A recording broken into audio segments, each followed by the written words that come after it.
Well, let's go ahead and get started. Thank you for coming on this kind of chilly day. Anyone ride their bike here today? Couple. Anyone walk here today? Walkers, yes. Woo! Bus. A few drivers mixed in? Yes. Few, yeah, all modes, yeah. My name's Bob Giordano. I direct Missoula Institute for Sustainable Transportation, and I've been in Missoula about 15 years. My graduate degree is in resource conservation. I have an undergraduate from business management, North Carolina State, and somehow that equals sustainability and transportation. And I do have a passion for bicycles, a little bit of bias there. I've run the Free Cycle Bike program for about 12 years. Has anyone been to the community bike shop, South First? Yeah, I was just talking to Aspen about that. She came on a field trip not too long ago. So what I want to do today is about a half an hour presentation and then have a discussion. And it's all geared towards how does Missoula move forward with all this growth that we're anticipating and can probably count on, and yet still have mobility for walkers, bikers, bus riders, and drivers. I don't know, would anyone say we're doing really well in Missoula right now with the way we've designed and operate our transportation system? One of my big passions is transportation safety, and I'm not sure why that is, but that's one of the three pillars that we look at through the lens of MIST is what we're designing, is it safe? And we have way too many crashes. Has anyone been in a crash in the last 3 years, whether it's a car or walking or biking? A couple people? You have? What happened in your situation? Well, there's been a couple of them. Yeah. Put you down? Wow. Yeah. Yeah. I was on the way to the Franklin to the Fort Neighborhood Council a week ago to talk about the Russell Street project, and I came upon two cars that had just crashed. They were going this way on Orange, and someone just tried to take a quick left at the light at Main and Orange, and I don't know if anyone got hurt or not, but it didn't look good. But you know, we can say what we don't want, but we also want to say, well, what are the possibilities? What can we move towards? I need to be taking notes because I'd like to record where these crashes are happening. Our website is strans.org, and there's a place where you can log crashes and hotspots. Well, let me go ahead and go through this presentation, and then we'll keep some discussion going. So I mentioned safety is a huge one. It's one of our three pillars, and you can define sustainability different ways. But we look at safety, equity, environmental soundness. You know, safety is just so simple. We want to remain healthy. We don't want to hurt ourselves. Equity, fairness. How does everyone share resources, and how do we make those decisions so that everyone's included? And environmental soundness. We don't want to mess up our air, our water. Clean air, clean water. So we have some goals about reducing injury crashes, having satisfaction for all different modes, and keeping the air clean and the water clean. This is how vehicle miles traveled. Right in 2002, 1.5 million miles were traveled in this valley by motor vehicle. And a lot of the ways the roads are designed is those projections are put out 20 years, and then engineers and planners say, well, we need to build to that now.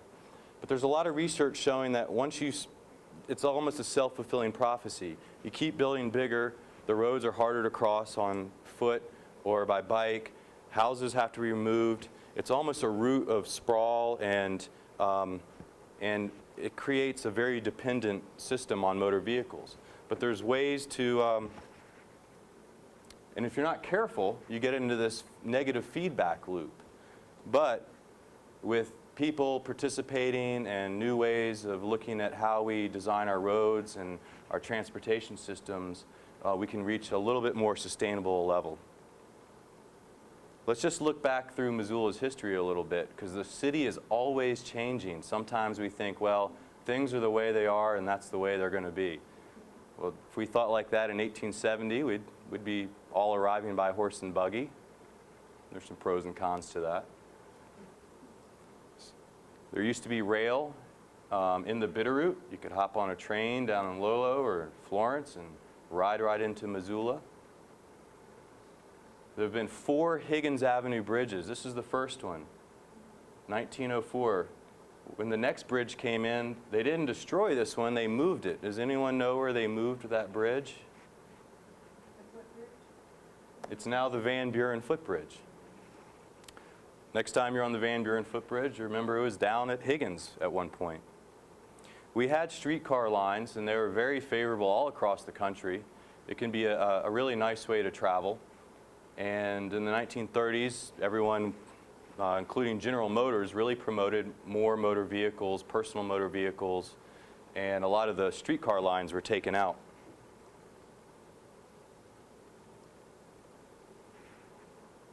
The University Oval, does anyone like to hang out there on a nice sunny afternoon and maybe ride your bikes around the oval or just walk? Well, I like to show this slide because I think it shows that changes do happen. Imagine if there were still driving and parking on the oval today and someone said, let's make it a car-free area. Would there be an uproar?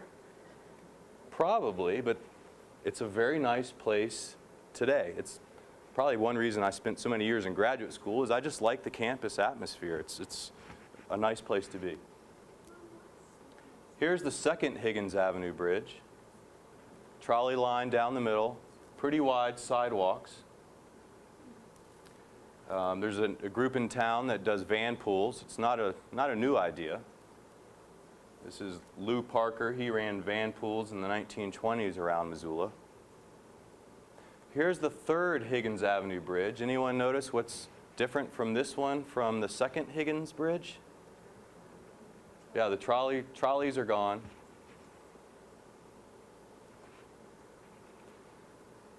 I show this just because I think we think of streets as just for cars to move on, but they're really a great public asset, a public space. So it should be designed to accommodate a lot of different uses.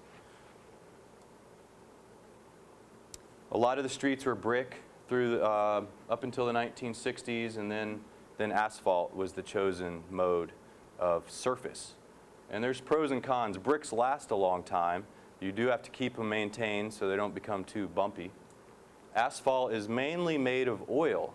So as oil prices go up, we may see the maintenance of our roads be very costly. And I'm always thinking about what is the ideal surface. Is it concrete? Is it brick? Is it asphalt? Could it be some other surface? Here's the fourth Higgins Avenue Bridge. And so here's the sidewalk today. And apparently a group of people had to fight to have sidewalks put on that bridge. And now we're back to Missoula in the present time. There's Higgins Avenue. This really should be widened so you could walk side by side into our downtown across the river. And there's ways to do that. So we just took a quick tour through a little history of Missoula. Now let's just look around the world at different transportation designs. Simple things like this is the radius of the curb. It keeps the street fairly compact, which makes it easy for pedestrians to cross. Well, for instance, in Missoula, a lot of the intersections are designed with large trucks, their turning radius in mind. So it's more of a very sweeping curve, which that encourages higher speed motor vehicle traffic, and it really lengthens the time it takes to walk across a road.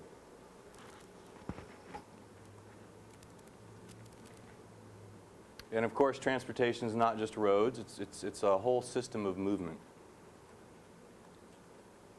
One reason I'd like to see Missoula become a model, and I think it's important, is other countries are looking to America as leaders, for better or worse, and they're going to emulate things we're doing. So I think if we can move to a much more sustainable type of transportation system, we can help other countries maybe avoid some of our mistakes.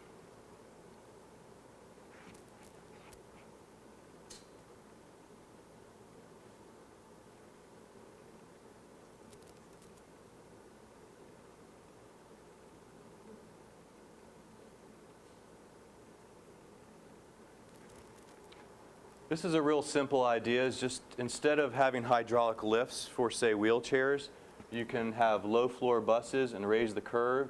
And this is in Copenhagen, and flaps can come down for people to go across. It's quicker, less expensive.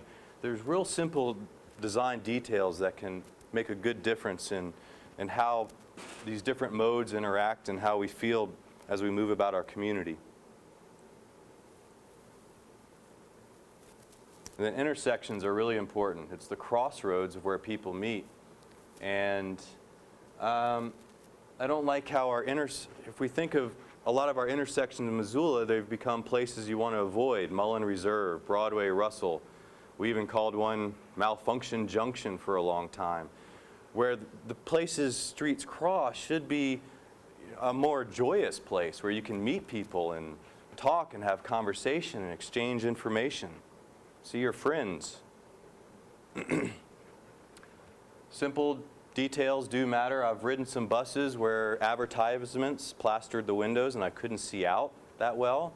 Well, that's one reason I like to take a bus, is just to watch either the countryside or the city kind of go by. And it needs to be a social experience. It's not just about how to quickly move from one place, get off, and you're at another place. The journey matters.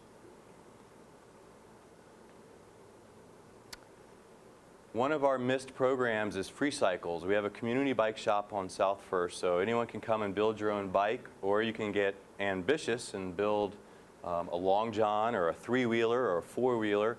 We're actually seeing a lot of people very interested in different types of bicycles, whether it's to make a trailer to carry things or carry people, or a bike that maybe has better balance. This is a checkout bike, and this one's in Sandnes, Norway.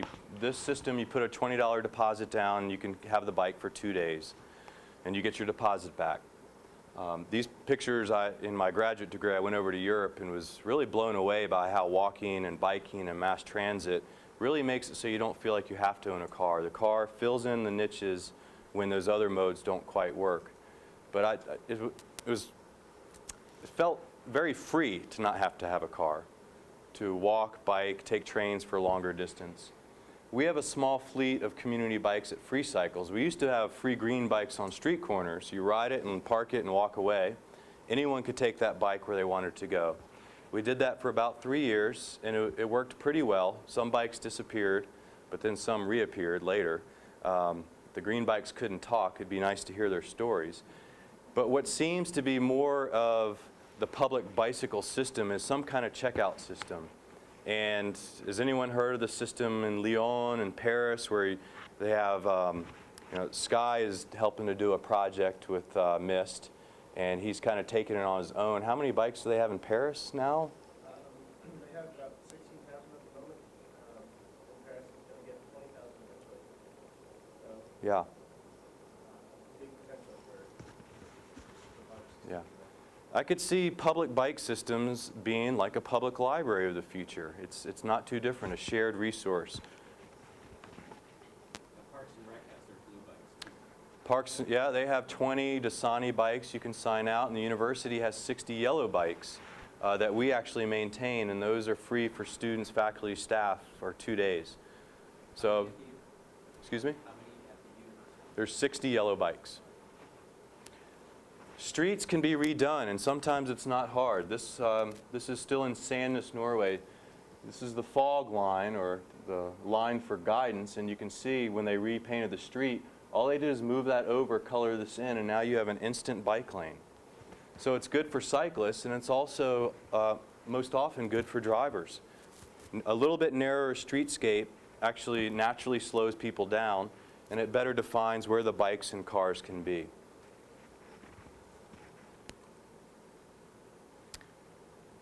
We have a lot of parking spaces in this country. How many parking spaces per car do you think the average city has?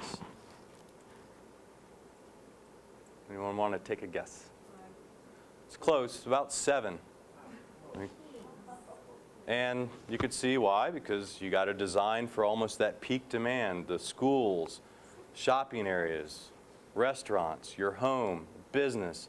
Everyone builds for the they're worried. They have enough parking, so now we have a lot of asphalt, a lot of impermeable surface, and that causes some challenges. It also heats things up a bit.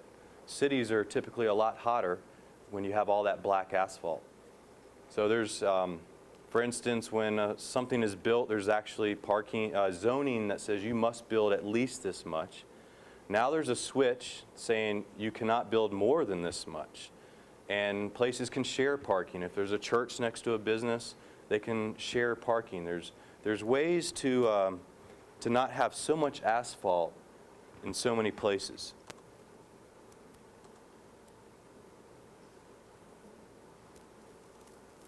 And when you have a city that feels safe for cycling, it becomes a part of the culture. Can you see there's 3 on here. One in the front, a rider in the back, stroller attached here.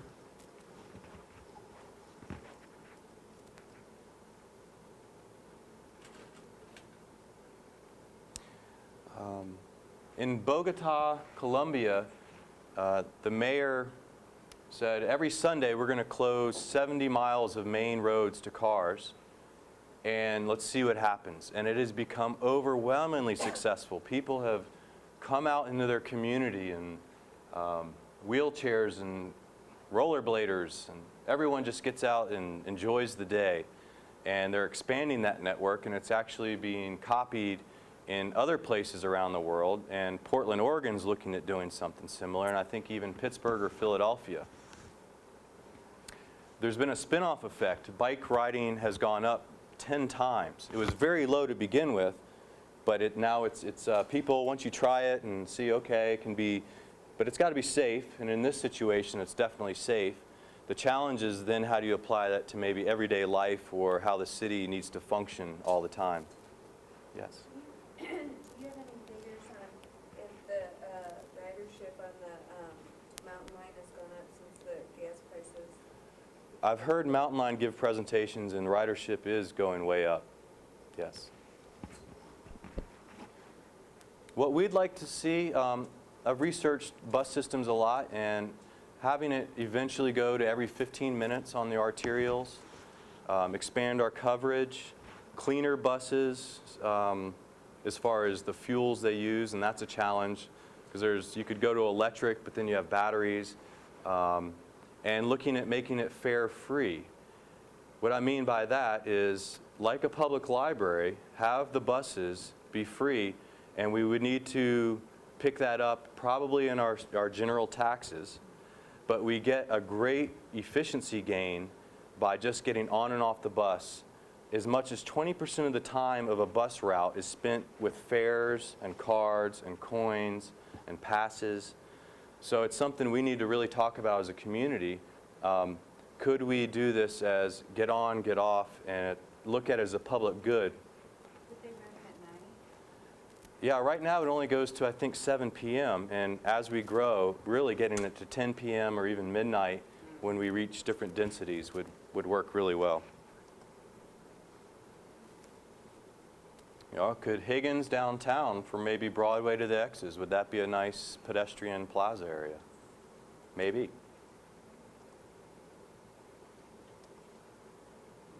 Anyone ridden this train? Acela, high-speed train on the East Coast?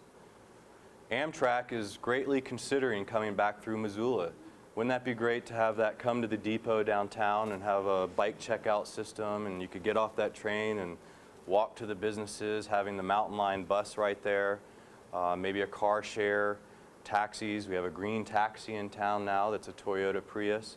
So this is all about just giving us more options. And giving us more options, but not forcing anyone not to drive. What I'm finding is there are a lot of people who would rather not drive all the time, but the options quite aren't there yet. Here's a picture of the yellow bikes I was mentioning on campus. That students can sign them out at the info desk. They have a card swipe system. Let's look at a few things that might help with our infrastructure. I want to start on roundabouts. There's a little confusion. They're not the big rotaries you find in New England that are high-speed multi-lane. And they're not the little traffic circles we find in our neighborhoods. I'll show a picture here. That's an overview. Has anyone been through a rotary in Boston or New Jersey? Yeah, those can be a bit confusing. Let's see.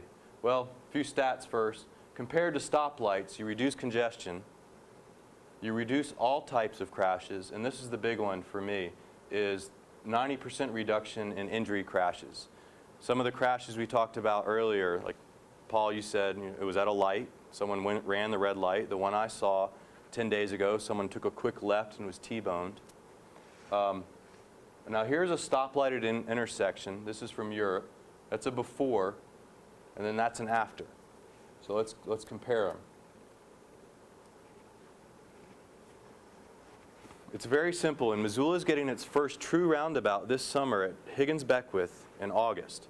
So then I feel like we'll be able to have a better community conversation about how is it working. The safety is gained primarily from 3 ways. The speeds are much lower, about 15 miles an hour. Compare that to a light when someone sees the green and they're going 30, maybe they even floor it to 40 to get through, and then that speed even lingers down the street, where it's better to have everyone slow down, move through that intersection, and there's a calming effect, actually for the whole city, when you start implementing a roundabout system. So this lower speeds, you're doing fewer things at one time. Instead of having to take a quick left and looking for a gap in cars and pedestrians at the same time, pedestrians have the right-of-way here. Then you pull up and you just pick a gap and go. I do have some video. If we have time, I can show some of that. And finally, the third big reason is everyone's eyes are down at street level. Instead of staring at that light saying, okay, when can I go, or should I stop or go? Jim, you have a comment? One key thing with roundabouts is a lot of times our roads are multi-lane because we have all these turn lanes that the queuing backs way up, and it's easier for the engineers to say, well, let's just keep the whole road as a 4 or 5 lane system. Roundabouts with single lane entries and exits, they can have the effect that you don't need any really wide roads. The concept is sort of a narrower roads but wider nodes, because you do have to round off here, although in this picture, this roundabout is a little less of a footprint than that stoplighted intersection. You can even see how the businesses picked up some parking right here that they didn't used to have in that upper picture because of the turn lane movements. So a calm, smooth flow is a lot of times better than the stop and go. It's kind of the tortoise and hare effect. And what's being found is you drop your crashes, you drop your speeds, but you can also most often drop your travel times. And some of that's a little counterintuitive. Paul, do you have a comment on that? For instance, that red car in the foreground. Yeah? Okay, let me Okay, that one didn't have a good bicycle facility. Here's how bicycles, it's a state-of-the-art. Europe was striping bike lanes around roundabouts, but it can create blind spots. It's the same reason that we don't support multi-lane roundabouts and are supporting single-lane roundabouts. Well, to take that concept further, when you have a bike lane approaching a roundabout, you give the cyclist 2 options. One is a slip to go around the outside, more as a pedestrian to either get off and walk or ride slow, or a more experienced cyclist will easily take that lane and go around as a motor vehicle would. This is key. This is called the angle of deflection. You can see as you approach as a driver, you literally have to slow to about 15 miles an hour. That's a big difference between a roundabout and a New England rotary, which would be 4 times as big and come in at a tangent where you can keep your speeds higher. The design matters so much with roundabouts and circular intersections. It's not, yeah, I'll leave it at that. Trevor. What's a node up there? I heard you say the word node. Yeah, kind of as a meeting place where the roads come together. So instead of with the stoplight system, you end up having, because of the turn lanes, you end up with 5-lane roads meeting 5-lane roads, whereas with the roundabout, you can have a 2-lane road meeting a 2-lane road, and maybe the intersection's a little bit bigger, a wider node, but that means you can keep your sections a little bit skinnier. Now this is about the scale and size of Higgins-Beckwith That will be built more than likely this August. How does the truckers go around it? This is a 3-inch curb. This is called a truck apron. Cars stay to the outside. A big truck, their tractor stays to the outside, but their trailer can go over that curb if it needs to. So there's some design features that really do make it work for everyone.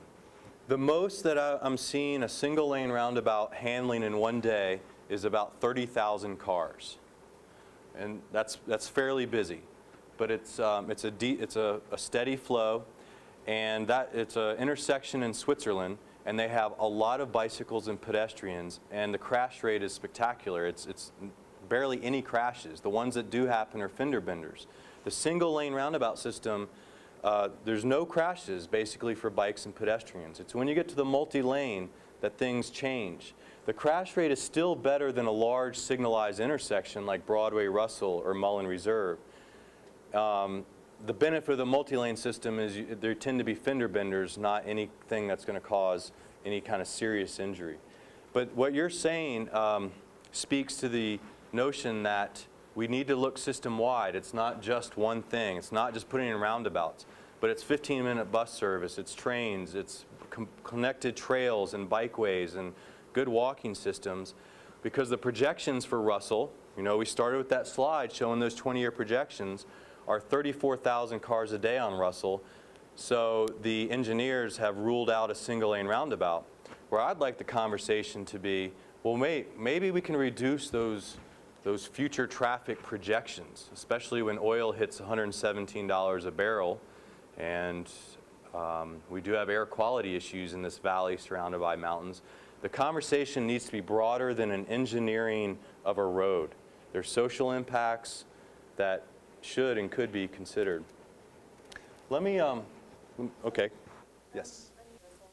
The current Russell Street proposal is a 5-lane road, removing approximately 33 homes and businesses. And it's how we opened with, that's kind of it's a root cause of sprawl. And I've talked to some of those homeowners, and some of them said, well, there's nothing we can do, I would love to stay. And others have said, well, I want to get my check in the mail and move. Are they gonna do it on 10th and Russell? That would be a proposed 5-lane section. But this is where voices and people getting involved does matter. There was an update meeting last week, but the real meeting is this fall on the environmental impact statement. And that's when, if people care about this issue and you have opinions, when you hear public hearing on Russell Street EIS, that's when people need to come. And EISs and preferred alternatives get changed all the time. When they don't get changed is when people don't have the time to participate. And I realize it's hard because we all have all our busy schedules, and to learn about different alternatives and participate takes some effort. Back to your bicycle, like that lane Yes. in Holland, France, Germany, Denmark, there's a courtesy, a bicycle is like a vehicle. A biker doesn't run right up to that little neck and then wonder how to get in. Back your way is your signal. Everything is signal. With You hand signal? Put your hand out, and cars are courteous, you move into the flow of traffic. We lived a little over a year in Bamberg, Germany. Now, never once have you moved right into traffic, but you better signal. Yeah. The first several weeks, I got pulled over twice for not signaling. Really? Yeah. You should be. If the bikers are right in the car, keep lane. Yeah. Yeah, it's a culture, it's a respect. At Free Cycles, if anyone wants to build a free bike, we actually require they volunteer 2 hours and take what we call a bike well class. And we go over Missoula's bike laws, and we go over basic maintenance. It's something that's been neglected a little bit.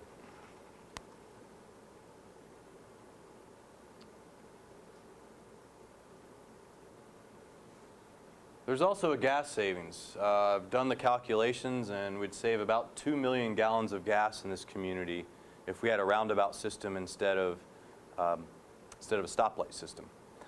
But let's all pay attention to Higgins-Beckwith and how does it work for all modes of transportation, and then we can have a conversation about what might be other intersections. Trevor. I'm confused, Bob. How do you reason that? You get to save that much gas? What, the flow of traffic makes people drive slower or something? Well, not the stop and go. It's the smoother flow. Okay, that's it. Okay. It's all based on that. It's just because stop and go takes so much fuel. Yeah, and there's a lot of dead time at stoplights where you have maybe 8 cars and there's no cross traffic. Let's look at 3-lane arterials, 1 lane in each direction with a center turn lane. And it's important because if we want to embrace single-lane roundabouts and not multi-lane roundabouts, you got to have a 3-lane road coming into it. So that's why Higgins-Beckwith can be a single-lane roundabout. Higgins is a 2-lane road, Beckwith is a 2-lane road.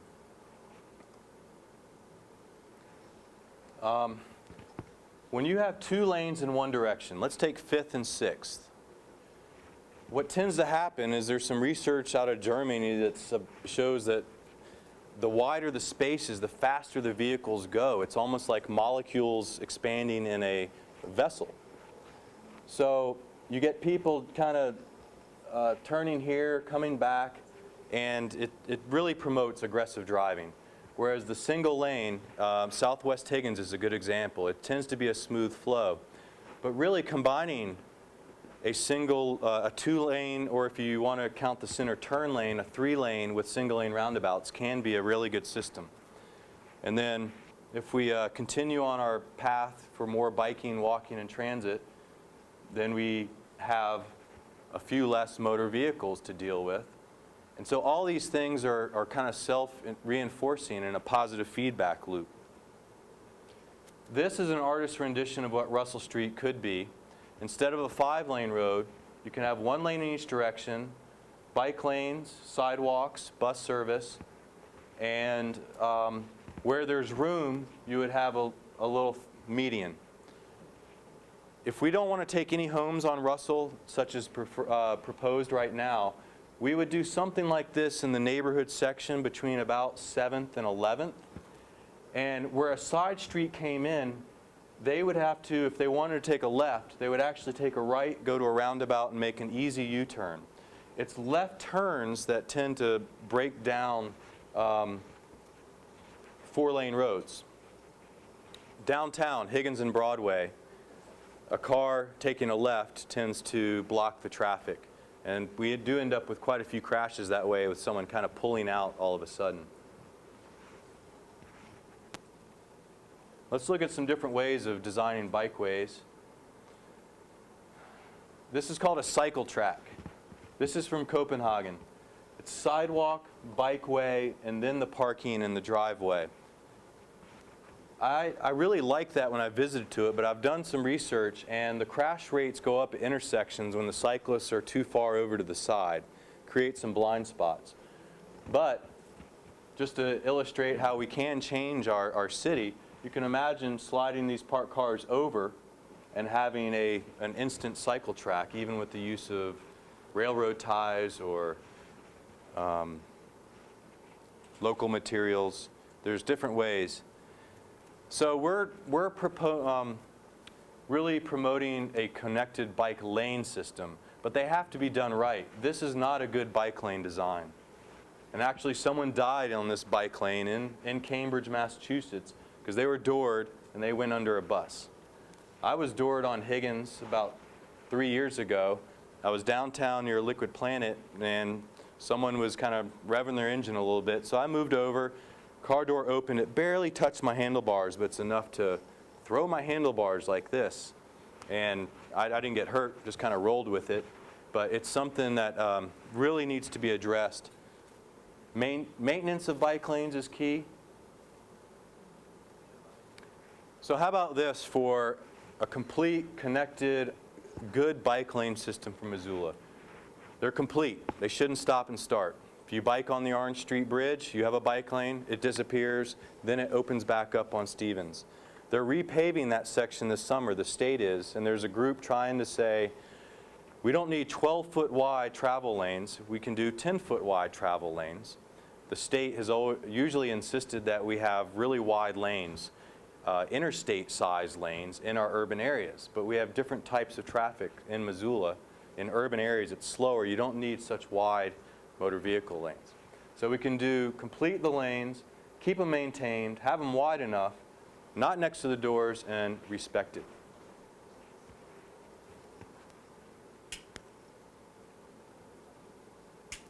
Connected trails, just want the car-free experience, for good walking and biking. So trails are great for some applications, bike lanes are good for others, and neighborhood streets. There's different types of systems for biking. We don't have to pick one. We can do different ones, have them be complete, and then have them integrate. I'd like to ride that system, and it seems like 95% of the time it'd be great. You have a really well-trained bus operator on every bus. Did you ride it? Were you able to ride it? And when the buses passed, it seemed to work okay? Yeah, there's different ways to do it. We really should just get as much data as we can. And I'm a big proponent of getting data as part of it, and also stories and experiences as the other part of it, putting them together. Was anyone at the Festival of Cycles at Bonner Park Saturday? Couple. We had a little demonstration. The green circles represent potted plants, and for a block next to Bonner Park, we set this up. What it does is takes a neighborhood street and lets bikes and wheelchairs and pedestrians and even skiers in the winter, whatever, non-motorized transportation go through, but not motor vehicles. So our notion is that maybe in Missoula, every neighborhood could have one almost car-free street, but it does allow vehicles to use that street, just not as a through street, and have those bicycle boulevards or living streets or green streets, there's a lot of different names for them, have them connect.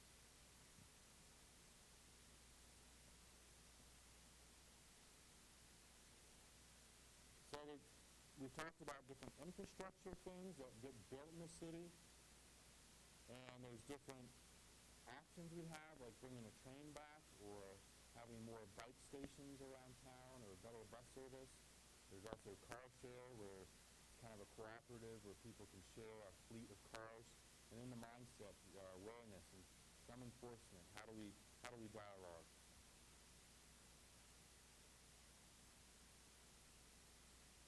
And then we're always revising kind of a map, putting things down to see how it all can fit together.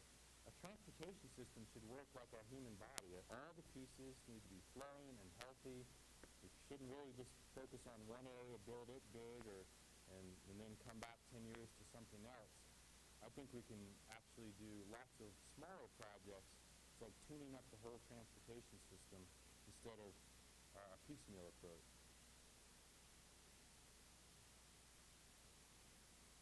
There's a lot of projects underway right now, and I'd encourage you to put your voice into them.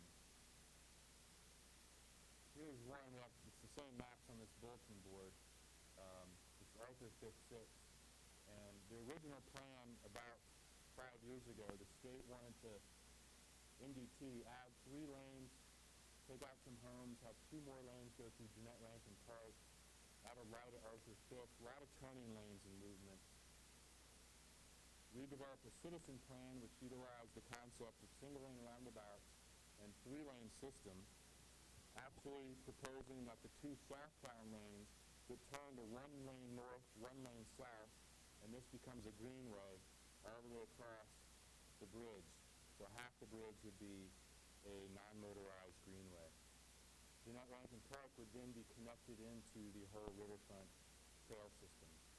This project looks to be gone, not under consideration because there was a lot of opposition, and it's kind of up in the air as to what will happen next. Scott.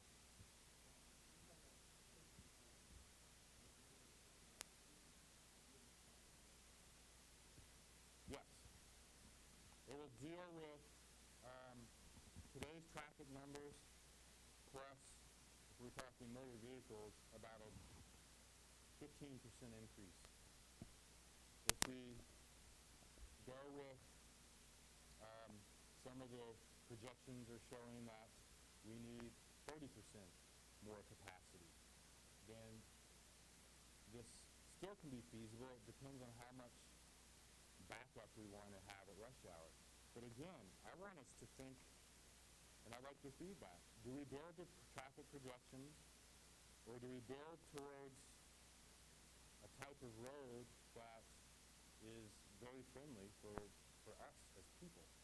Does anyone want to comment on that?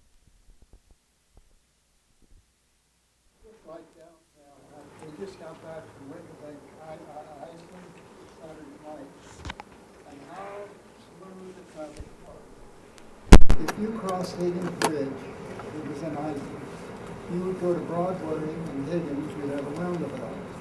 Instead of stopping and piling up traffic to go in front or others, you'd go to, if you wanted to go in front, you would go to Broadway, make your U-turn, come back, make your right turn. Traffic just moved, just moved. They had it all over, and another thing, they have satellite bus stations. When you came in from Iceland, on the outskirts, they had a bus station. You got off this monster bus, you got on a small bus to distribute you through downtown.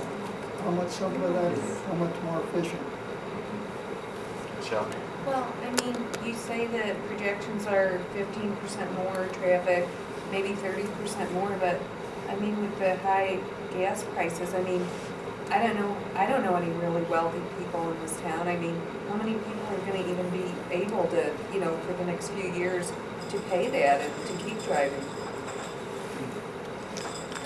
So we only have a few more minutes. Any comments on the bigger picture? Sorry, I don't have a comment, but I do Okay. have a question I need Yeah. to have answered. Yes. I'm sort of jumping, but Yeah. the sort of a issue of respect and then not getting bad name for cyclists and then just being aware of the rules and laws of cycling. Mm-hmm. Should bicyclists use pedestrian walkways on should they ride their bike or should they get off and walk? Okay, the question's about cyclists on sidewalks. Not on sidewalks. Oh, Like crossing the street using a crosswalk. oh, the crosswalk. And like jumping from traffic and then shooting across on crosswalks. Yeah. Riding.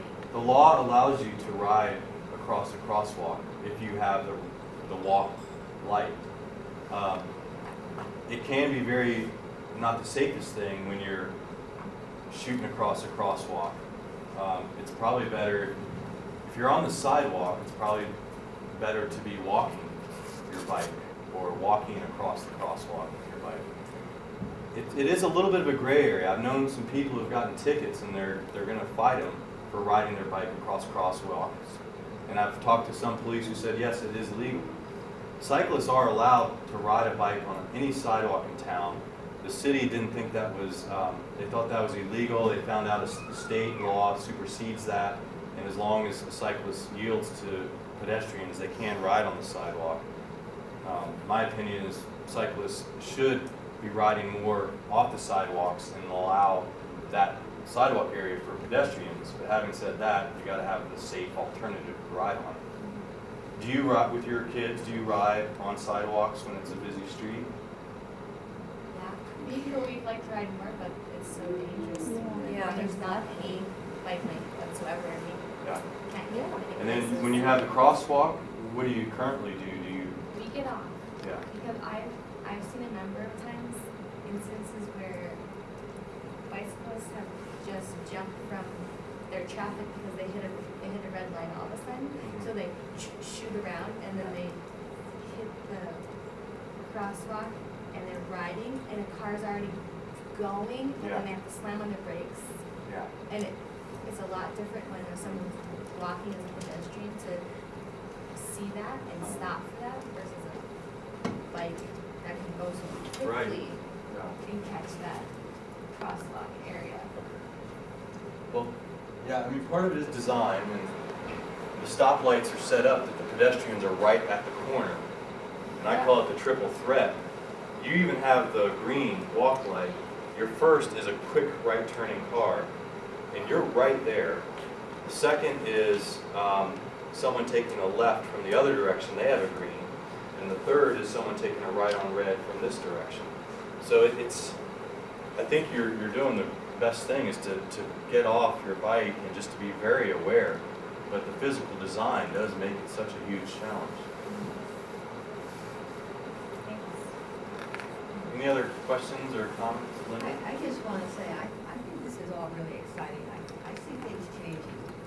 And I think as we all know, our gasoline prices, how long are we going to have oil? And I think this is wonderful that you put this meeting together and that we can spread the word amongst our friends and talk about it and get more people are getting excited and realizing they're going to change